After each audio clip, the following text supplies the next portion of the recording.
Doctors ਨੇ ਉੱਥੇ ਆਪਣੀ ਥੈਰੇਪੀ ਦੇ ਨਾਮ ਦੇ ਉੱਤੇ ਉਸ ਕੋਵਿਡ ਕੇਅਰ ਸੈਂਟਰ ਦੇ ਵਿੱਚ ਗਾਣੇ ਗਾ ਕੇ ਬੰਦਿਆਂ ਨੂੰ ਠੀਕ ਕਰਨ ਦੀ ਗੱਲ ਕੀਤੀ। ਸਭ ਤੋਂ ਪਹਿਲਾਂ ਤਾਂ ਮੈਂ ਬਤੌਰ ਪ੍ਰਬੰਧਕ ਉਸ ਗੱਲ ਦੀ ਮਾਫੀ ਮੰਗਦਾ ਸੰਗਤਾਂ ਕੋਲੋਂ, ਜਿਸ ਗੰਦੀ ਰਾਜਨੀਤੀ ਦੇ ਨਾਲ ਇਹਨੂੰ 6 ਜੂਨ ਦੇ ਨਾਲ ਜੋੜਨ ਦੀ ਕੋਸ਼ਿਸ਼ ਕੀਤੀ। ਪ੍ਰਬੰਧਕਾਂ ਦੀ ਕਮੀ ਹੈ। ਮੈਂ ਸਮਝਦਾ ਕਿ ਆਪਣੀ ਜ਼ਿੰਮੇਵਾਰੀ ਨੂੰ ਇਹ ਪ੍ਰਬੰਧਕ ਕਮੇਟੀ ਪੂਰੀ ਚੰਗੀ ਤਰੀਕੇ ਜਾਣਦੀ ਹੈ। ਸਰਦਾਰ ਮਨਜੀਤ ਸਿੰਘ ਜੀਕੇ ਦੀ ਇੱਕ ਬੜੀ ਵੱਡੀ ਆਦਤ ਹੈ ਕਿ ਉਹ ਹਰ ਗੱਲ ਦੇ ਨੂੰ ਬੜੇ ਤਰੀਕੇ ਦੇ ਨਾਲ ਪ੍ਰੈਜ਼ੈਂਟ ਕਰਨ ਦੀ ਕੋਸ਼ਿਸ਼ ਕਰਦੇ ਨੇ ਔਰ ਹਰ ਗੱਲ ਦੇ ਵਿੱਚ ਪੋਲਿਟਿਕਸ ਕਰਨ ਦੀ ਕੋਸ਼ਿਸ਼ ਕਰਦੇ ਹੈ। ਚਾਹੇ ਉਹ ਆਕਸੀਜਨ ਦੀ ਗੱਲ ਕਰੀਏ, ਕੰਸੈਂਟਰੇਟਰਸ ਦੀ ਗੱਲ, ਉਹਦੇ ਉੱਤੇ ਇਹਨਾਂ ਨੇ ਰਾਜਨੀਤੀ ਕੀਤੀ। ਸਰਦਾਰ ਮਨਜੀਤ ਸਿੰਘ ਜੀਕੇ ਨੇ ਸਰਦਾਰ ਮਨਜੀਤ ਸਿੰਘ ਜੀਕੇ ਨੂੰ ਸਭ ਤੋਂ ਪਹਿਲਾਂ ਸੰਗਤ ਕੋਲੋਂ, ਗੁਰੂ ਕੋਲੋਂ ਖਿਮਾ ਜਾਚਨਾ ਮੰਗਣੀ ਚਾਹੀਏ ਕਿ ਜਿਹੜੀ ਗੁਰੂ ਘਰ ਦੀ ਗੋਲਕ ਚੋਰੀ ਦੇ ਇਲਜ਼ਾਮ ਉਹਨਾਂ ਤੇ ਲੱਗੇ ਔਰ ਉਹਦੀ ਅੱਜ ਤੱਕ ਉਹਨਾਂ ਨੇ ਸਪਸ਼ਟੀਕਰਨ ਨਹੀਂ ਦਿੱਤਾ। ਸਭ ਤੋਂ ਪਹਿਲਾਂ ਉਹਨਾਂ ਨੂੰ ਉਸ ਚੀਜ਼ ਦੀ ਖਿਮਾ ਜਾਚਨਾ ਮੰਗਣੀ ਚਾਹੀਦੀ। ਸਰਦਾਰ ਪਰਮਜੀਤ ਸਿੰਘ ਸਰਨਾ ਦੀ ਸੋਚ ਦੇ ਬਾਰੇ ਮੈਂ ਕਹਿ ਨਹੀਂ ਸਕਦਾ, ਕਿਉਂਕਿ ਜਿਸ ਦਿਨ ਤੋਂ ਇਹ ਸ਼ੁਰੂ ਹੋਣ ਦਾ ਪਲਾਨ ਹੋਇਆ ਤਦ ਤੋਂ ਉਹਨਾਂ ਨੂੰ ਪ੍ਰੋਬਲਮ ਰਹੀ ਹੈ। ਸੋ ਸਰਦਾਰ ਪਰਮਜੀਤ ਸਿੰਘ ਸਰਨਾ ਦੀ ਗੱਲ ਦਾ ਮੈਂ ਕੋਈ ਜਵਾਬ ਨਹੀਂ ਦੇ ਸਕਦਾ। ਹਾਂ, ਇੰਨੀ ਕੁ ਗੱਲ ਮੈਨੂੰ ਯਾਦ ਹੈ ਕਿ ਬਹੁਤ ਵੱਡੀ ਉਹਨਾਂ ਨੇ ਇੱਕ ਪ੍ਰੈਸ ਕਾਨਫਰੰਸ ਕਰਕੇ ਸੰਗਤਾਂ ਦੇ ਵਿੱਚ ਗੱਲ ਕੀਤੀ ਸੀ ਜੀ ਕਿ ਮੈਂ ਆਕਸੀਜਨ ਦਾ ਪਲਾਂਟ ਐਸਾ ਲਾ ਰਿਹਾ ਕਿ ਘਰ ਘਰ ਤੱਕ ਆਕਸੀਜਨ ਪਹੁੰਚਾਉਣ ਦੀ ਸੇਵਾ ਮੇਰੀ ਪਾਰਟੀ ਕਰੇਗੀ, ਜਿਹੜਾ ਪਲਾਂਟ ਅੱਜ ਤੱਕ ਨਹੀਂ ਲੱਗ ਸਕਿਆ। ਇੱਕ ਦਿਨ ਵੀ ਆ ਕੇ ਇਹਨਾਂ ਨੇ ਕੋਵਿਡ ਕੇਅਰ ਸੈਂਟਰ ਦੇ ਵਿੱਚ ਆ ਕੇ ਇੱਥੇ ਸੇਵਾ ਕਰਨ ਦੀ ਗੱਲ ਕੀਤੀ ਹੈ। ਸੋ ਇੰਨਾ ਵੱਡਾ ਝੂਠ ਬੋਲਣਾ, ਹਰ ਵਕਤ ਬੈਠ ਕੇ ਝੂਠ ਦੀ ਰਾਜਨੀਤੀ ਕਰਨੀ, ਮੈਂ ਸਮਝਦਾ ਕਿ ਇਸ ਉਮਰ ਦੇ ਵਿੱਚ ਜਾ ਕੇ ਘੱਟ ਤੋਂ ਘੱਟ ਪਰਮਜੀਤ ਸਿੰਘ ਸਰਨਾ ਨੂੰ ਸ਼ਰਮ ਕਰਨੀ ਚਾਹੀਦੀ। ਅੱਜ ਦੀ ਇਹ ਪ੍ਰੈਸ ਕਾਨਫਰੰਸ ਖਾਸ ਤੌਰ ਤੇ ਰੱਖੀ ਗਈ ਕਿਉਂਕਿ ਪਿਛਲੀ 10 ਤਰੀਕ ਤੋਂ 10 ਮਈ ਤੋਂ ਜਿਸ ਵਕਤ ਸ਼੍ਰੀ ਗੁਰੂ ਤੇਗ ਬਹਾਦਰ ਸਾਹਿਬ ਜੀ ਦੇ ਨਾਮ ਦੇ ਉੱਤੇ ਕੋਵਿਡ ਕੇਅਰ ਸੈਂਟਰ ਸ਼ੁਰੂ ਕੀਤਾ ਗਿਆ, ਉਸ ਤੋਂ ਅਨਾਉਂਸ ਕਰਨ ਦੇ ਸਮੇਂ ਤੋਂ ਲਗਾਤਾਰ ਕੋਈ ਨਾ ਕੋਈ ਕਿੰਤੂ ਪਰੰਤੂਆ, ਕੋਈ ਨਾ ਕੋਈ ਐਲੀਗੇਸ਼ਨਸ ਦਾ ਦੌਰ ਸ਼ੁਰੂ ਹੋਇਆ। ਔਰ ਜਿਸ ਤਰੀਕੇ ਦੇ ਨਾਲ ਇਹ ਕੋਵਿਡ ਕੇਅਰ ਸੈਂਟਰ ਜਿਸ ਦਿਨ ਸ਼ੁਰੂ ਕੀਤਾ ਗਿਆ, ਦੁਨੀਆ ਦੇ ਵਿੱਚ ਇਹਦੀ ਸ਼ਲਾਘਾ ਕੀਤੀ ਗਈ ਕਿ ਇਹ ਉਹ ਜਗ੍ਹਾ ਗੁਰੂ ਤੇਗ ਬਹਾਦਰ ਸਾਹਿਬ ਦੇ ਸਥਾਨ ਦੇ ਉੱਤੇ ਬਣਾਈ ਗਈ ਹੈ ਜਿੱਥੇ ਲੋਕਾਂ ਨੂੰ ਜੀਵਨ ਦਾਨ ਮਿਲ ਸਕੇ। ਲੋਕ ਉਸ ਦੀ ਵਕਤ ਜਿਹੜੇ ਹਸਪੀਟਲ ਦੇ ਵਿੱਚ ਬੈੱਡਸ ਦੀ ਥੋੜ ਕਰਕੇ ਮਰ ਰਹੇ ਸੀ, ਆਕਸੀਜਨ ਦੀ ਥੋੜ ਕਰਕੇ ਮਰ ਰਹੇ ਸੀ, ਆਕਸੀਜਨ ਦੇ ਕੰਸੈਂਟਰੇਟਰਸ ਨਹੀਂ ਮਿਲ ਰਹੇ ਸੀ, ਸਿਲੰਡਰਸ ਨਹੀਂ ਮਿਲ ਰਹੇ ਸੀ। ਉਸ ਵਕਤ ਜਿੰਨੀ ਤਰਾਈ ਇਸ ਸ਼ਹਿਰ ਦੇ ਵਿੱਚ ਹੋਈ ਸੀ, ਜਿਹਨੂੰ ਲੈ ਕੇ ਫੈਸਲਾ ਕੀਤਾ ਗਿਆ ਔਰ ਇਸ ਕੋਵਿਡ ਕੇਅਰ ਸੈਂਟਰ ਨੂੰ ਸ਼ੁਰੂ ਕਰਨ ਦਾ ਵਿੱਚ ਜੋ ਸਾਰੀ ਟੀਮ ਨੇ ਮਿਹਨਤ ਕੀਤੀ ਔਰ ਉਹਦਾ ਉਪਰਾਲਾ ਦੀਦਲੇ ਸਿੱਖ ਗੁਰਦੁਆਰਾ ਪ੍ਰਬੰਧਕ ਕਮੇਟੀ ਨੇ ਸ਼ੁਰੂ ਕੀਤਾ ਔਰ ਲੋਕਾਂ ਨੇ ਜਿਹਦੀ ਵਾਹਵਾਹੀ ਕੀਤੀ, ਸਰਕਾਰਾਂ ਨੇ ਵਾਹਵਾਹੀ ਕੀਤੀ, ਮੀਡੀਆ ਸੈਂਟਰਸ ਨੇ ਉਹਦੀ ਵਾਹਵਾਹੀ ਕੀਤੀ ਔਰ ਦੁਨੀਆ ਭਰ ਦੇ ਵਿੱਚ ਇਹਦਾ ਨਾਮ ਹੋਇਆ। ਔਰ ਲੋਕਾਂ ਦੀ ਇੰਨੀ ਵੱਡੀ ਆਸਥਾ ਇਸ ਸਥਾਨ ਦੇ ਉੱਤੇ ਕਿ ਜਿਸ ਤਰੀਕੇ ਦੇ ਨਾਲ ਤੁਹਾਨੂੰ ਦੱਸ ਸਕਦੇ ਹਾਂ ਕਿ ਪਿਛਲੇ ਤਕਰੀਬਨ 1 ਮਹੀਨਾ ਹੋਣ ਵਾਲਾ ਹੈ, 1 ਮਹੀਨੇ ਦੇ ਵਿੱਚ ਕੋਈ ਵੀ ਇਹੋ ਜਿਹਾ ਇੱਕ ਵੀ ਕੇਸ ਇੱਥੋਂ ਖਰਾਬ ਨਹੀਂ ਹੋਇਆ। ਕੋਈ ਸੀਰੀਅਸ ਹੋ ਕੇ ਇੱਥੋਂ ਪੇਸ਼ੈਂਟਸ ਨੂੰ ਨਾ ਸ਼ਿਫਟ ਕੀਤਾ ਗਿਆ, ਕਿਉਂਕਿ ਸਾਡਾ ਲਿੰਕੇਜ ਵੀ LNGP ਹਸਪੀਟਲ ਦੇ ਨਾਲ ਸੇ ਇੱਕ ਵੀ ਪੇਸ਼ੈਂਟ ਇੱਥੋਂ ਭੇਜਿਆ ਨਹੀਂ ਗਿਆ।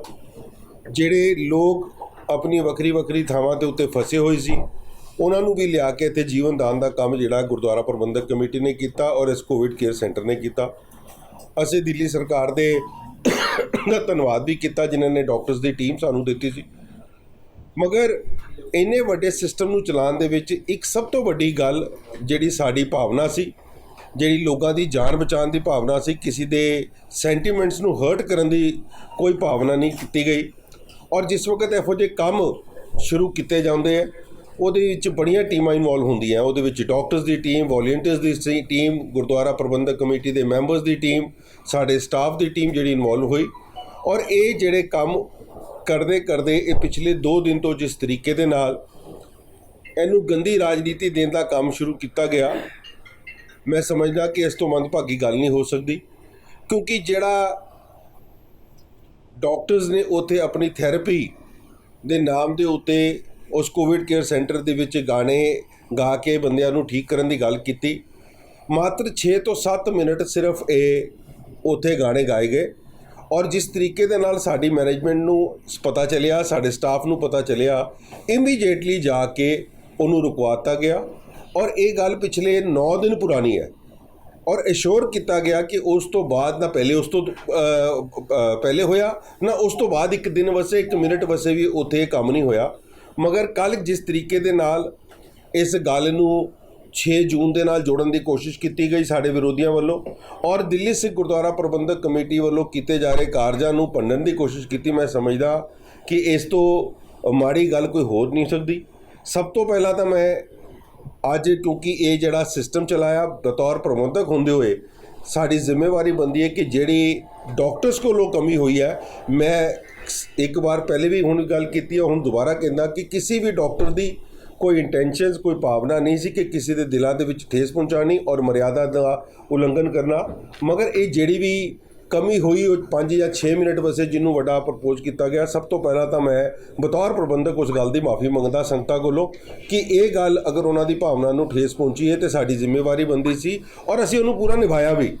ਅਸੀਂ ਹਰ ਉਸ ਗੱਲ ਦੇ ਉੱਤੇ ਜ਼ਿੰਮੇਵਾਰੀ ਲੈਣ ਨੂੰ ਤਿਆਰ ਹਾਂ ਜਿਹੜੀ ਗੁਰਦੁਆਰਾ ਪ੍ਰਬੰਧਕ ਕਮੇਟੀ ਦੇ ਅਧੀਨ ਚੱਲਦੀ ਹੈ ਔਰ ਅਸੀਂ ਅਸ਼ੋਰ ਕੀਤਾ ਕਿ ਉਸ ਅੱਜ 9-10 ਦਿਨ ਤੋਂ ਬਾਅਦ ਉੱਥੇ ਕੋਈ ਗੱਲ ਨਾ ਇਹੋ ਜਿਹੀ ਵਾਪਰੀ ਜਾਏ ਔਰ ਨਾਲ ਦੇ ਨਾਲ ਜਿਹੜੇ ਉੱਥੇ ਰੋਜ਼ ਗੁਰਬਾਣੀ ਦੇ ਨਾਲ ਲੋਕਾਂ ਨੂੰ ਉੱਥੇ ਮੈਡੀਟੇਸ਼ਨ ਕਰਾਈ ਜਾਂਦੀ ਹੈ, ਪਾਠ ਕਰਾਇਆ ਜਾਂਦਾ, ਸਿਮਰਨ ਕਰਾਇਆ ਜਾਂਦਾ, ਇਹਨੂੰ ਅਸ਼ੋਰ ਕੀਤਾ ਕਿ ਸਾਰੇ ਦੇ ਨਾਲ ਹੋਈ ਜਾਏ।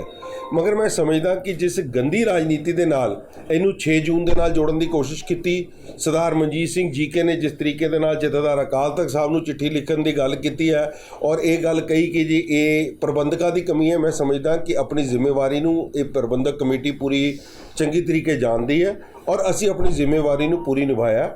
ਅਸੀਂ ਫਿਰ ਵੀ ਕਿਉਂਕਿ ਬਤੌਰ ਜ਼ਿੰਮੇਵਾਰ ਅਸੀਂ ਹਾਂ, ਅਸੀਂ ਸੰਗਤਾਂ ਕੋਲੋਂ ਇਸ ਗੱਲ ਦੀ ਭਾਵਨਾ ਦੇ ਉੱਤੇ ਕੱਲ੍ਹ ਹਾਲਾਂਕਿ ਡਾਕਟਰਸ ਨੇ ਇਸ ਗੱਲ ਦਾ ਸਪਸ਼ਟੀਕਰਨ ਵੀ ਦਿੱਤਾ, ਮਗਰ ਸਾਡੀ ਵੀ ਜ਼ਿੰਮੇਵਾਰੀ ਬਣਦੀ ਸੀ ਕਿ ਅਸੀਂ ਸੰਗਤਾਂ ਨੂੰ ਵੀ ਇਹ ਗੱਲ ਦੱਸੀਏ ਕਿ ਇਹ ਗੱਲ ਇਸ ਤਰੀਕੇ ਦੇ ਨਾਲ ਵਾਪਰੀ ਔਰ 9 ਦਿਨ ਪਹਿਲੇ ਜਿਸ ਚੀਜ਼ ਨੂੰ ਹੋਇਆ ਉਹਨੂੰ 6 ਜੂਨ ਦੇ ਨਾਲ ਜੋੜਨਾ ਮੈਂ ਸਮਝਦਾ ਕਿ ਬੜੀ ਮੰਦਭਾਗੀ ਗੱਲ ਹੈ ਔਰ ਅਸੀਂ ਉਹਦੀ ਨਿਖੇਧੀ ਕਰਦੇ ਹਾਂ। ਇਹ ਸਾਰਾ ਜਿਹੜਾ ਘਟਨਾਕ੍ਰਮ ਹੋਇਆ ਇਹਦੀ ਜਾਣਕਾਰੀ ਤੁਹਾਨੂੰ ਦੇਣੀ ਬਹੁਤ ਜ਼ਰੂਰੀ ਸੀ।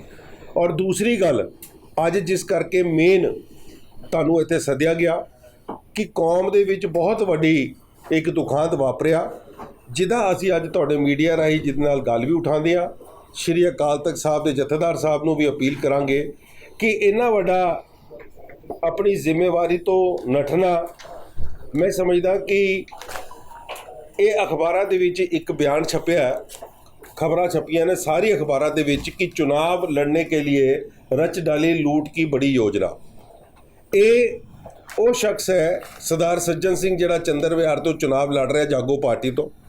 ਸਰਦਾਰ ਮਨਜੀਤ ਸਿੰਘ ਜੀਕੇ ਦਾ ਰਾਈਟ ਹੈਂਡ ਮੰਨਿਆ ਜਾਂਦਾ ਹੈ ਬੰਦਾ ਔਰ ਜਿਸ ਨੂੰ ਇਸ ਗੱਲ ਦੇ ਵਿੱਚ ਪ੍ਰੇਰਿਤ ਕੀਤਾ ਗਿਆ, ਅਸ਼ੋਰ ਕੀਤਾ ਗਿਆ ਕਿ ਤੂੰ ਇਹ ਜਿਹੜੇ ਫੰਡਸ ਨੇ ਸਾਡੀ ਆਉਣ ਵਾਲੀ ਇਲੈਕਸ਼ਨ ਦੇ ਵਿੱਚ ਸਾਡੇ ਵਾਸਤੇ ਰੇਸ ਕਰਨੇ ਹੈ ਔਰ ਜਿਸ ਤਰੀਕੇ ਦੇ ਨਾਲ ਮਰਜ਼ੀ ਲੈ ਕੇ ਆਓ, ਭਾਵੇਂ ਉਹਦੇ ਲਈ ਲੁੱਟਪਾਟ ਕਰਨੀ ਪਵੇ, ਕਿਉਂਕਿ ਇਹ ਸ਼ੋਰ ਕੀਤਾ ਗਿਆ ਸੀ ਐਸੇ ਆਦਮੀ ਨੂੰ। ਤੁਸੀਂ ਅਖਬਾਰਾਂ ਰਾਹੀਂ ਵੀ ਪਹਿਲੇ ਪੜ੍ਹਿਆ ਕਿ 1.5 ਮਹੀਨਾ ਪਹਿਲੇ ਇਹਨੂੰ ਕਿਹਾ ਗਿਆ ਸੀ ਕਿ ਤੈਨੂੰ ਆਉਣ ਤੋਂ ਬਾਅਦ ਸਾਡੀ ਕਮੇਟੀ ਜਿੱਤ ਕੇ ਆਏਗੀ ਤੇ ਅਸੀਂ ਤੈਨੂੰ ਪਰਚੇਜ਼ ਕਮੇਟੀ ਵੀ ਦੇਵਾਂਗੇ ਤੇ ਗੋਲਕ ਕਮੇਟੀ ਵੀ ਦੇਵਾਂਗੇ। ਸੋ ਐਸੇ ਬੰਦਿਆਂ ਨੂੰ ਪ੍ਰੇਰਿਤ ਕਰਕੇ ਔਰ ਉੱਥੇ ਦੇ ਰਹਿਣ ਵਾਲੇ ਲੋਕਲ ਬੰਦਿਆਂ ਦੀਆਂ ਟਿਕਟਾਂ ਕੱਟਣ ਦਾ ਕੰਮ ਕਰਕੇ ਸਰਦਾਰ ਮਨਜੀਤ ਸਿੰਘ ਜੀਕੇ ਨੇ ਜਿਹੜਾ ਮੈਂ ਸਮਝਦਾ ਕਿ ਕੌਮ ਦੇ ਨਾਲ ਧਰੋਹ ਕਮਾਇਆ, ਇਹ ਕਦੀ ਹੋ ਨਹੀਂ ਸਕਦਾ। ਸੋ ਅਸੀਂ ਜਿੱਥੇ ਜਥੇਦਾਰ ਅਕਾਲ ਤਖਤ ਸਾਹਿਬ ਨੂੰ ਬੇਨਤੀ ਕਰਾਂਗੇ ਕਿ ਇਹਦੀ ਜਾਂਚ ਪੜਤਾਲ ਕਰਾਈ ਜਾਏ ਇਸ ਗੱਲ ਦੇ ਉੱਤੇ, ਨਾਲ ਹੀ ਪੁਲਿਸ ਦੇ ਵਿੱਚ ਅੱਜ ਕੰਪਲੇਂਟ ਕਰਨ ਜਾ ਰਹੇ ਹਾਂ ਕਿ ਇਹਦੀ ਬਿਲਕੁਲ ਜਾਂਚ ਹੋਣੀ ਚਾਹੀਦੀ ਹੈ ਕਿ ਇਹਦੇ ਮਨਸੂਬੇ ਇਸ ਡਕੈਤੀ ਨੂੰ ਦੇਣ ਵਾਲਾ ਜਿਹੜੇ ਬੰਦੇ ਆਪ ਗੁਰੂ ਘਰ ਦੀ ਗੋਲਕਾਂ ਚੋਰੀ ਲੁੱਟ ਕੇ ਲੈ ਗਏ, ਅੱਜ ਨਵਾਂ ਕੰਮ ਉਹਨਾਂ ਨੇ ਸ਼ੁਰੂ ਕਰਤਾ ਕਿ ਇਸ ਗੁਰਦੁਆਰਾ ਸਾਹਿਬ ਦੇ ਵਿੱਚ ਕਾਬਜ਼ ਹੋਣ ਵਾਸਤੇ ਇਹ ਜਿਹੜੀ ਨਵੀਂ ਲੁੱਟਪਾਟ ਦੀ ਉਹਨਾਂ ਨੇ ਵਾਰਦਾਤਾਂ ਨੂੰ ਅੰਜਾਮ ਦੇਣਾ ਸ਼ੁਰੂ ਕੀਤਾ, ਅਸੀਂ ਉਹਦੀ ਵੀ ਨਿਖੇਧੀ ਕਰਦੇ ਹਾਂ। ਗੱਲ ਜੀ ਇਹਦੇ 'ਚ ਗੱਲ ਕਲੀਅਰ ਕਰਿਓ, ਤੁਸੀਂ ਪਹਿਲਾਂ ਗੱਲ ਕੀਤੀ ਕੋਵਿਡ ਕੇਅਰ ਸੈਂਟਰ ਦੀ, ਇਹ ਗੱਲ ਹੈਗੀ ਹੈ 8 ਦਿਨ ਦਾ 9 ਦਿਨ ਦੀ ਪੁਰਾਣੀ। ਲੇਕਿਨ ਸਰਦਾਰ ਮਨਜੀਤ ਸਿੰਘ ਜੀਕੇ ਕਹਿ ਰਹੇ ਕਿ ਸ਼ਹੀਦੀ ਹਫ਼ਤਾ ਜਦੋਂ ਚੱਲ ਰਿਹਾ ਵੱਡੇ ਛੋਟੇ ਘੱਲੂਘਾਰੇ ਦਾ 84 ਦਾ, ਤੇ ਇਹਨਾਂ ਦਿਨਾਂ ਦੀ ਘਟਨਾ, ਇਹ ਰੈਲੇਵੈਂਸ ਕਿਉਂ ਹੈ ਗੱਲ? ਦੇਖੋ ਮੈਂ ਤੁਹਾਨੂੰ ਇਹ ਗੱਲ ਹੁਣੇ ਕਹੀ ਕਿ ਸਰਦਾਰ ਮਨਜੀਤ ਸਿੰਘ ਜੀਕੇ ਦੀ ਇੱਕ ਬੜੀ ਵੱਡੀ ਆਦਤ ਹੈ ਕਿ ਉਹ ਹਰ ਗੱਲ ਦੇ ਨੂੰ ਬੜੇ ਤਰੀਕੇ ਦੇ ਨਾਲ ਪ੍ਰੈਜ਼ੈਂਟ ਕਰਨ ਦੀ ਕੋਸ਼ਿਸ਼ ਕਰਦੇ ਨੇ ਔਰ ਹਰ ਗੱਲ ਦੇ ਵਿੱਚ ਪੋਲੀਟਿਕਸ ਕਰਨ ਦੀ ਕੋਸ਼ਿਸ਼ ਕਰਦੇ ਆ। ਜਿਹੜੀ ਗੱਲ ਅੱਜ ਤੋਂ 10 ਦਿਨ ਪਹਿਲੇ, ਅੱਜ 10ਵਾਂ ਦਿਨ ਹੋ ਗਿਆ ਇਹ ਹੋਈ ਹੈ ਔਰ ਉੱਥੇ ਡਾਕਟਰਸ ਨੂੰ, ਔਰ 6 ਮਿੰਟ ਦੀ ਵੀਡੀਓ ਬਣੀ ਹੈ, 6 ਮਿੰਟ ਦੇ ਵਿੱਚ ਸਾਨੂੰ ਪਤਾ ਚੱਲ ਗਿਆ ਔਰ ਉਸੇ ਵਕਤ ਇਹਦੇ ਉੱਤੇ ਕਾਰਵਾਈ ਕੀਤੀ ਗਈ। ਡਾਕਟਰਸ ਕੋਲੋਂ ਕੱਲ੍ਹ ਅਸੀਂ ਉਹਨਾਂ ਨੂੰ ਉਸੇ ਦਿਨ ਇੰਸਟਰਕਸ਼ਨ ਦਿੱਤੀਆਂ, ਉਹਨਾਂ ਨੇ ਉਸ ਵਕਤ ਸਾਨੂੰ ਵਰਬਲੀ ਇਹਦੇ ਉੱਤੇ ਮਾਫੀ ਵੀ ਮੰਗੀ ਔਰ ਅਸ਼ੋਰ ਕੀਤਾ ਕਿ ਇਹੋ ਜਿਹੀ ਗੱਲ ਨਹੀਂ ਹੋਏਗੀ। ਅਗਰ ਇਹ ਉਹਨਾਂ ਦੀ ਜਨਰਲ ਪ੍ਰੈਕਟਿਸ ਹੋਏ ਜਾਂ ਪ੍ਰਬੰਧਕਾਂ ਦੇ ਨੌਲੇਜ ਦੇ ਵਿੱਚ ਨਾ ਹੋਏ ਤੇ ਲਗਾਤਾਰ 9 ਦਿਨ 10 ਦਿਨ ਤੋਂ ਕਿਉਂ ਨਹੀਂ ਹੋ ਰਹੀ ਜਾਂ ਉਸ ਤੋਂ ਪਹਿਲੇ ਕਿਉਂ ਨਹੀਂ ਹੋਈ? ਇਹ ਇੱਕ ਡਾਕਟਰ ਦੀ ਟੀਮ ਜਿਹੜੀ ਥੈਰੇਪੀ ਕਰਾਉਣ ਆਉਂਦੀ ਹੈ ਉਹ ਆਪਣੇ ਰੂਟੀਨ ਦੇ ਨਾਲ ਬਾਕੀ ਕੋਵਿਡ ਕੇਅਰ ਸੈਂਟਰਸ ਜਿਸ ਤਰ੍ਹਾਂ ਜਾਂਦੀ ਉਹਨਾਂ ਨੇ ਆ ਕੇ ਇੱਥੇ ਕੰਮ ਸ਼ੁਰੂ ਕਰਾਇਆ, ਮਗਰ ਉਹਨਾਂ ਨੂੰ ਸਾਡੀ ਮਰਿਆਦਾ ਦੇ ਬਾਰੇ ਪਤਾ ਨਹੀਂ ਸੀ। ਉਹਨਾਂ ਨੂੰ ਜਿਸ ਵਕਤ, ਕਿਉਂਕਿ ਅਸੀਂ ਟੀਮਸ ਨੂੰ ਅਵੇਅਰ ਕੀਤਾ ਹੋਇਆ ਸੀ, ਜਿਹੜੀ ਟੀਮ ਰੈਗੂਲਰ ਰੋਜ਼ ਆਉਂਦੀ ਹੈ ਅਸੀਂ ਉਹਨਾਂ ਨੂੰ ਹਰ ਚੀਜ਼ ਆਪਣੀ ਦੱਸੀ ਹੋਈ ਹੈ, ਮਗਰ ਉਹਨਾਂ ਨੇ ਅੱਗੋਂ ਆਪਣੀ ਸਬੋਰਡੀਨੇਟ ਟੀਮ ਨੂੰ ਦੱਸਣਾ ਉਹਨਾਂ ਦਾ ਰਹਿ ਗਿਆ। ਔਰ ਜਿਹੜਾ ਇਹ 5-6 ਮਿੰਟ ਦਾ ਜਿਹੜਾ ਵਾਕਿਆ ਹੋਇਆ, ਮੈਂ ਸਮਝਦਾ ਸਾਡੀ ਜ਼ਿੰਮੇਵਾਰੀ ਬਣਦੀ ਹੈ, ਅਸੀਂ ਉਸ ਤੋਂ ਭੱਜ ਨਹੀਂ ਰਹੇ, ਮਗਰ ਉਸ ਗੱਲ ਨੂੰ ਇੰਨੇ ਵੱਡੇ ਤਰੀਕੇ ਦੇ ਨਾਲ ਇਹਨੂੰ ਪੇਸ਼ ਕਰਨਾ ਔਰ ਕੌਮ ਦੇ ਵਿੱਚ ਇੱਕ ਦੁਖਾਂਤ ਪੈਦਾ ਕਰਨ ਦੀ ਕੋਸ਼ਿਸ਼ ਕਰਨੀ। ਉਨ ਲੋਕਾਂ ਦੇ ਵੀ ਸਾਨੂੰ ਅੱਜ ਫੋਨ ਔਰ ਮੈਸੇजेस ਆਏ ਜਿਸ ਤਰੀਕੇ ਦੇ ਨਾਲ ਜਿਹੜੇ ਬੜਾ ਪਿਆਰ ਰੱਖਦੇ ਨੇ ਗੁਰੂ ਘਰ ਦੇ ਵਿੱਚ, ਗੁਰੂ ਦੇ ਐਸੇ ਗੁਰੂ ਤੇਗ ਬਹਾਦਰ ਸਾਹਿਬ ਦੇ ਸਥਾਨ ਦੀ ਆਸਥਾ ਰੱਖਦੇ ਨੇ, ਉਹਨਾਂ ਦੇ ਦਿਲਾਂ ਦੇ ਵਿੱਚ ਇੱਥੇ ਤੱਕ ਖਰਾਬੀ ਕਰਨ ਦੀ ਕੋਸ਼ਿਸ਼ ਕੀਤੀ ਗਈ। ਮੈਂ ਸੋਚਦਾ ਇਸੇ ਕਰਕੇ ਅੱਜ ਸਾਨੂੰ ਪੀਸੀ ਕਰਨੀ ਪਈ ਔਰ ਸਾਨੂੰ ਇਸ ਗੱਲ ਦਾ ਬੜਾ ਅਫਸੋਸ ਹੈ ਕਿ ਇਸ ਮੌਕੇ ਦੇ ਉੱਤੇ ਵੀ ਲਾਸ਼ਾਂ ਦੇ ਉੱਤੇ ਰਾਜਨੀਤੀ ਕਰ ਰਹੇ। ਜਿਸ ਵਕਤ ਦੇਖੋ ਜਦ ਕੋਈ ਇਹਨਾਂ ਨੂੰ ਮੌਕਾ ਮਿਲਿਆ, ਚਾਹੇ ਉਹ ਆਕਸੀਜਨ ਦੀ ਗੱਲ ਕਰੀਏ, ਕੰਸਨਟ੍ਰੇਟਰਸ ਦੀ ਗੱਲ, ਉਹਦੇ ਉੱਤੇ ਇਹਨਾਂ ਨੇ ਰਾਜਨੀਤੀ ਕੀਤੀ। ਸਰਦਾਰ ਮਨਜੀਤ ਸਿੰਘ ਜੀਕੇ ਨੇ ਬੜਾ ਕੋਸ਼ਿਸ਼ ਕੀਤੀ ਜੀ ਇਹ ਪੰਜਾਬ ਭੇਜੇ ਗਏ। ਮੈਂ ਕਦੀ ਬੋਲਿਆ ਨਹੀਂ, ਮਗਰ ਅੱਜ ਮੈਂ ਇੱਕ ਗੱਲ ਕਰਦਾ ਕਿ ਜਦ ਦਿੱਲੀ ਕਮੇਟੀ ਕਸ਼ਮੀਰ ਕੰਸਨਟ੍ਰੇਟਰਸ ਭੇਜ ਸਕਦੀ ਹੈ, ਅਸਾਮ ਕੰਸਨਟ੍ਰੇਟਰਸ ਭੇਜ ਸਕਦੀ ਹੈ, ਰਿਸ਼ੀਕੇਸ਼ ਭੇਜ ਸਕਦੀ ਹੈ, ਤੇ ਪੰਜਾਬ ਕਿਉਂ ਨਹੀਂ ਭੇਜ ਸਕਦੀ? ਜਿਸ ਵਕਤ ਸਰਦਾਰ ਮਨਜੀਤ ਸਿੰਘ ਜੀਕੇ ਆਪ ਪ੍ਰਧਾਨ ਸੀ ਦਿੱਲੀ ਕਮੇਟੀ ਦੇ, ਪੰਜਾਬ ਦੇ ਮੁੱਖ ਮੰਤਰੀ ਸਰਦਾਰ ਪ੍ਰਕਾਸ਼ ਸਿੰਘ ਬਾਦਲ ਨੇ 10 ਕਰੋੜ ਰੁਪਈਆ ਦਿੱਤਾ ਸੀ ਇੱਥੇ ਦੇ ਜਿਹੜਾ ਗੁਰੂ ਗ੍ਰੰਥ ਸਾਹਿਬ ਰਿਸਰਚ ਸੈਂਟਰ ਵਸੇ, ਉਹ ਸਰਦਾਰ ਮਨਜੀਤ ਸਿੰਘ ਭੁੱਲ ਗਏ।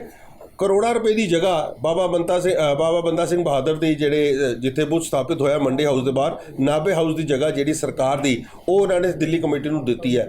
ਮੈਂ ਸਮਝਦਾ ਕਿ ਹਰ ਗੱਲ ਦੇ ਉੱਤੇ ਪੋਲਿਟਿਕਸ ਕਰਨਾ ਔਰ ਇੰਨੀ ਗੰਦੀ ਰਾਜਨੀਤੀ ਇਸ ਸਮੇਂ ਦੇ ਵਿੱਚ, ਜਦ ਲੋਕਾਂ ਦੇ ਘਰਾਂ ਦੇ ਵਿੱਚ ਮੌਤ ਦਾ ਤਾਂਡਵ ਨੱਚਿਆ ਹੋਏ, ਘਰ ਦੇ ਵਿੱਚ ਇਸ ਬਿਮਾਰੀ ਨੇ ਆਪਣਾ ਅਕਸ ਫੜਿਆ ਹੋਇਆ, ਉਸ ਵਕਤ ਇਹ ਰਾਜਨੀਤੀ ਕਰਨਾ ਬਹੁਤ ਹੀ ਮਾੜੀ ਗੱਲ ਹੈ ਔਰ ਮੰਦਭਾਗੀ ਗੱਲ ਹੈ।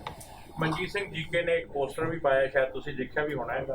8 ਜੂਨ ਨੂੰ ਕਹਿੰਦੇ ਖਿਮਾ ਜਾਚਨਾ ਦੀ ਅਰਦਾਸ ਕਰਾਂਗੇ, ਸਮੂਹ ਸੰਗਤ ਵੱਲੋਂ ਗੁਰੂ ਤੇਗ ਬਹਾਦਰ ਸਾਹਿਬ ਜੀ ਦੇ ਚਰਨਾਂ ਵਿੱਚ ਕੀਤੀ ਜਾਏਗੀ। ਔਰ ਇਹ ਪਹਿਲੀ ਵਰਡਿੰਗ ਜਿਹੜੀ ਹੈ ਉੱਥੇ ਲਿਖਿਆ ਗੁਰਦੁਆਰਾ ਰਕਾਬਗੰਜ ਸਾਹਿਬ ਵਿਖੇ ਫਿਲਮੀ ਗੀਤ ਵਜਾਉਣ ਕਰਕੇ।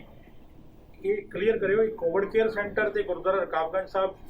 ਮੈਂ ਤੁਹਾਨੂੰ ਗੱਲ ਹੁਣੇ ਹੀ ਦੱਸੀ ਹੈ ਕਿ ਇਹ ਮਨਜੀਤ ਸਿੰਘ ਜੀਕੇ ਕੋਲੋਂ ਪੁੱਛਣਾ ਚਾਹੀਦਾ, ਸੰਗਤ ਪੁੱਛੇ ਇਸ ਗੱਲ ਦਾ ਕਿ ਕੋਵਿਡ ਕੇਅਰ ਸੈਂਟਰ ਕਿਉਂ ਇਹਦੇ ਵਿੱਚ ਕਲੀਅਰ ਕਿਉਂ ਨਹੀਂ ਕੀਤਾ ਗਿਆ, ਗੁਰਦੁਆਰਾ ਰਕਾਬਗੰਜ ਸਾਹਿਬ ਕਿਉਂ ਕੀਤਾ ਗਿਆ।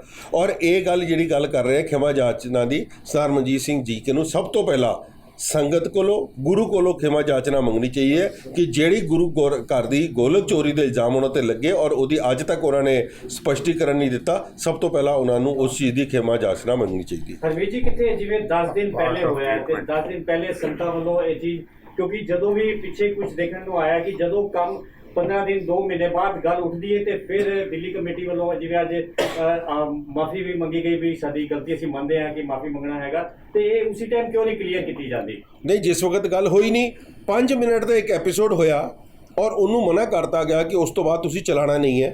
ਉਹ ਡਾਕਟਰਸ ਨੇ ਸਾਡੇ ਕੋਲ ਮਾਫੀ ਮੰਗ ਲਈ, ਉਸ ਗੱਲ ਨੂੰ ਖਤਮ ਕਰਤਾ ਗਿਆ। ਮਗਰ ਇਹ ਜਿਹੜੀ ਸਾਡੀ ਵਿਰੋਧੀ ਪਾਰਟੀ ਹੈ, ਇਹਨਾਂ ਦਾ ਕੰਮ ਹੈ ਕਿ ਇਹ ਕਿਧਰੋਂ ਨਾ ਕਿਧਰੋਂ ਸਾਰਾ ਦਿਨ ਇੱਥੇ ਬੈਠੇ, ਮੈਂ ਜਿਹੜੀ ਗੱਲ ਕਰ ਰਿਹਾ ਕਿ ਲਾਸ਼ਾਂ ਦੇ ਉੱਤੇ ਰਾਜਨੀਤੀ ਕਰ ਰਿਹਾ ਔਰ ਇਹ ਤੇ ਚਾਹੁੰਦੇ ਨੇ ਕਿ ਇੱਥੇ ਕੋਈ ਨਾ ਕੋਈ ਮਿਸਹੈਪਨਿੰਗ ਹੋਵੇ, ਅਸੀਂ ਉਹਦੀ ਗੱਲ ਬਣਾਈਏ। ਜਿਸ ਤਰੀਕੇ ਦੇ ਨਾਲ ਕਿਡਨੀ ਹਸਪੀਟਲ ਦੇ ਵਿੱਚ ਇੱਕ ਕਮੀ ਹੋਈ ਸੀ, ਉਹਦੇ ਵਿੱਚ ਉਸੇ ਵਕਤ ਇਹਨਾਂ ਨੇ ਉਹਦੇ ਉੱਤੇ ਰਾਜਨੀਤੀ ਕੀਤੀ ਸੀ। ਸੋ ਇਹ ਗੱਲਾਂ ਸਾਰੀਆਂ ਉਸ ਵਕਤ ਹੋਈਆਂ। ਪ੍ਰਧਾਨ ਜੀ ਇੱਕ ਗੱਲ ਹੋਰ ਦੱਸੋ ਭੈਣ ਜੀ, ਇੱਕ ਮਿੰਟ ਪ੍ਰੈਸ ਕਾਨਫਰੰਸ ਹੋਣ ਦਿਓ, ਤੁਸੀਂ ਤੁਹਾਨੂੰ ਬਾਅਦ ਚ ਮਿਲਦੇ ਪ੍ਰੈਸ ਕਾਨਫਰੰਸ ਹੋਣ ਦਿਓ।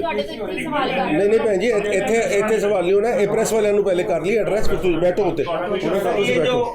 ਪ੍ਰਧਾਨ ਜੀ ਇੱਕ ਗੱਲ ਦੱਸਿਓ, ਦਿੱਲੀ ਸੇ ਗੁਰਦੁਆਰਾ ਪ੍ਰਬੰਧਕ ਕਮੇਟੀ ਦੇ ਸਾਬਕਾ ਪ੍ਰਧਾਨ ਸਰਦਾਰ ਪਰਮਜੀਤ ਸਿੰਘ ਸਰਨਾ ਇਹ ਕਹਿੰਦੇ ਨੇ ਕਿ ਇਸ ਘਟਨਾ ਤੋਂ ਬਾਅਦ ਇਹ ਕੋਵਿਡ ਕੇਅਰ ਸੈਂਟਰ ਬੰਦ ਕਰ ਦੇਣਾ ਚਾਹੀਦਾ, ਕਿਸੇ ਹੋਰ ਜਗ੍ਹਾ ਸ਼ਿਫਟ ਕਰਨਾ ਚਾਹੀਦਾ, ਕਿਉਂਕਿ ਧਾਰਮਿਕ ਮਰਿਆਦਾ ਦੀ ਖਿਲਵਾੜ ਹੋਇਆ, ਸਿੱਖਾਂ ਦੇ ਹਿਰਦੇ ਵੱਲੋਂ ਦਰੇ ਗਏ।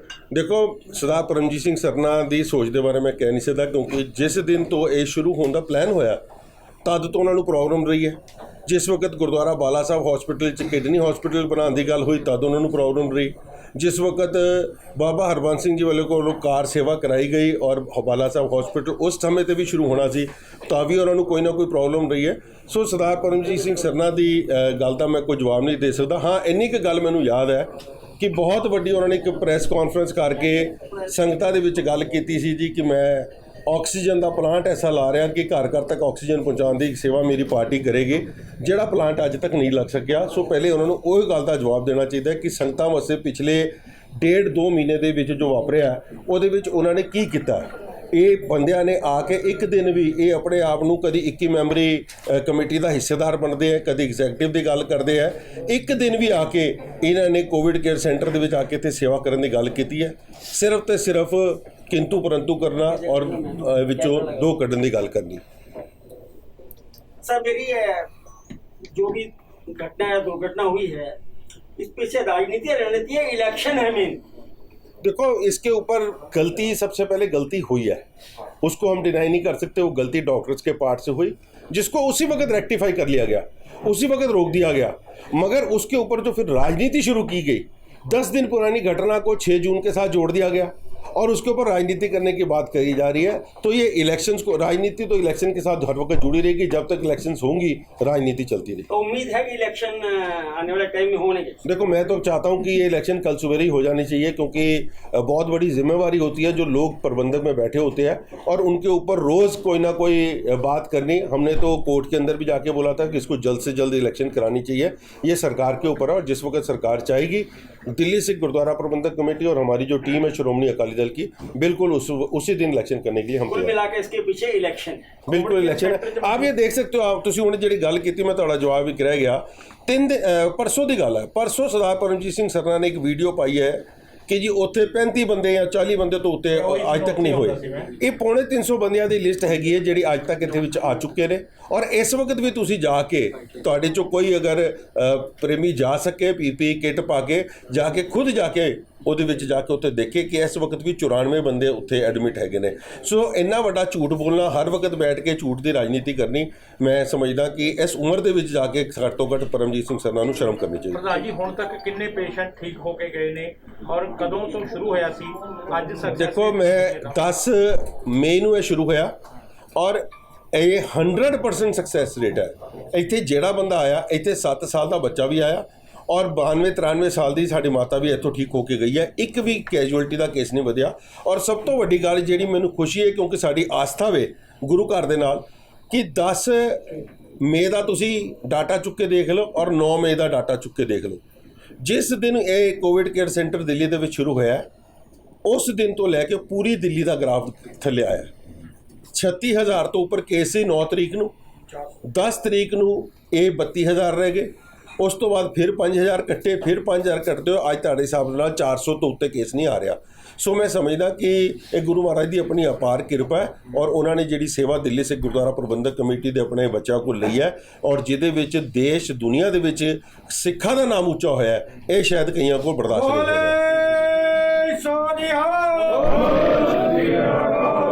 ਇਹ ਕੋਵਿਡ ਕੇਅਰ ਸੈਂਟਰ ਕਦੋਂ ਤੱਕ ਚੱਲਦਾ ਰਹੇਗਾ ਜੀ? ਇਹਦੀ ਕੋਈ ਟਰਮ ਹੈ? हाँ जी। इस पर आप कंडम किस तरीके से करेंगे कि ये खबर उन्होंने जो छपाई है प्लांटेड खबर है या किस? नहीं, ये प्लांटेड खबर नहीं है, ये प्लांटेड खबर लगाए हैं आप। ये प्लांटेड खबर नहीं है, ये बिल्कुल खबर है। चुनाव लड़ने के लिए रचदाली लूट की बड़ी योजना, ये पुलिस ने उनसे पूछा गया, जिन इन्वेस्टिगेशन हुई सज्जन सिंह जो इनके कैंडिडेट थे जागो पार्टी के चंद्र विहार से, उनसे पूछा गया कि भैया तुमने पैसे क्या करने थे, किसके लिए लूटा? तो उसने आगे से अपना बयान दिया कि ये चुनाव के लिए मेरे को पैसों की ज़रूरत थी। वो चुनाव में पैसे किस किस के पास जाने थे, किस किस कैंडिडेट को सपोर्ट करनी थी, इसका जवाब सरदार मनजीत सिंह जी के ही दे सकते हैं। ਇਹਦੇ ਲਈ ਤੁਸੀਂ ਹੋਰ ਵੀ ਕਿਤੇ ਸ਼ਿਕਾਇਤ ਕਰ ਰਹੇ ਹੋ? नहीं, ਅਸੀਂ अकाल तख्त साहब करांगे और पुलिस इन्वेस्टिगेशन करावांगे कि ਇਹਦੇ ਪਿੱਛੇ ਕਿੱਥੇ ਤੱਕ ਕਿਹਦੇ ਹੱਥ ਹੈਗੇ। ਕੋਵਿਡ ਕੇਅਰ ਸੈਂਟਰ ਕਦੋਂ ਤੱਕ ਚੱਲਦਾ ਰਹੇਗਾ ਜੀ? देखो ये सरकार के नाल बैठ के करांगे और साड़ी कोशिश रहेगी बाला साहब हॉस्पिटल जद साड़ा शुरू हो जाए असी और कैजुअलिटीज़ घट जान तो असी उस दिन ये उत्ते विचार करांगे कि इनू कद बंद करना है। जद तक हले केसेस ने ये उत्ते कोई बंद करने का कोई विचार नहीं। ठीक है जी, थैंक यू जी। सारिਆਂ ਨੂੰ बेनती है कि नाल दे कमरे दे विच चाह का इंतजाम रखिया।